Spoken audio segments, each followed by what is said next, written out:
പ്രിയമുള്ളവരെ, തിരുവമ്പാടിയിലുണ്ടായ ജനവിധിയെ അംഗീകരിക്കുകയാണ്. കഴിഞ്ഞ 5 വർഷം നിങ്ങളെ ഏൽപ്പിച്ച ഉത്തരവാദിത്തം ഏറെ ഭംഗിയോടെ കൃത്യതയോടുകൂടി നിർവഹിക്കാൻ കഴിഞ്ഞുവെന്നാണ് ഞാൻ കരുതുന്നത്. നിങ്ങൾ ഒരുവനായി നമ്മുടെ നാടിന്റെ എല്ലാ വികസന പ്രവർത്തനങ്ങൾക്കും നമുക്ക് ചുക്കാൻ പിടിക്കാൻ കഴിഞ്ഞു. മലയോര ഹൈവേയും തുരങ്കപാതയും ഒക്കെ യാഥാർത്ഥ്യമാക്കിയ കാലഘട്ടത്തിലൂടെയാണ് നമ്മൾ കഴിഞ്ഞു പോകുന്നത്. ഈ വികസന പ്രവർത്തനങ്ങൾക്ക് ഇനിയും തുടർച്ചയുണ്ടാവണം. ഈ വികസന പ്രവർത്തനങ്ങൾ ഏറ്റവും ഭംഗിയായി ഏറ്റെടുത്ത് മുന്നോട്ട് കൊണ്ടുപോകാൻ തിരുവമ്പാടിയുടെ നിയുക്ത MLA പ്രിയപ്പെട്ട സുഹൃത്ത് CK കാസിമിന് സാധിക്കട്ടെ എന്ന് ഈ അവസരത്തിൽ ആശംസിക്കുകയാണ്. അദ്ദേഹത്തിന് എല്ലാവിധ പിന്തുണയും ഈ അവസരത്തിൽ അറിയിക്കുകയാണ്. കഴിഞ്ഞ കുറച്ചു നാളുകൾ നമ്മുടെ ഈ തെരഞ്ഞെടുപ്പിന്റെ വിജയത്തിന് വേണ്ടി അഹോരാത്രം പ്രവർത്തിച്ച എന്റെ പ്രിയപ്പെട്ട സഹാക്കളുണ്ട്.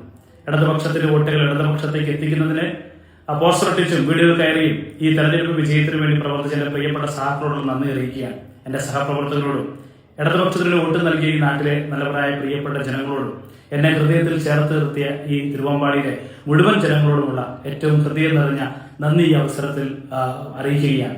നമുക്ക് ഹൃദയസ്പർശിയായ നിലപാടുകളുമായി ഇനിയും മുന്നോട്ട് പോകണം. തിരുവമ്പാടിയിൽ ക്രിയാത്മകമായ പ്രതിപക്ഷമായി നിങ്ങളോടൊപ്പം എന്നും കൂടെ തന്നെ ഉണ്ടാവും.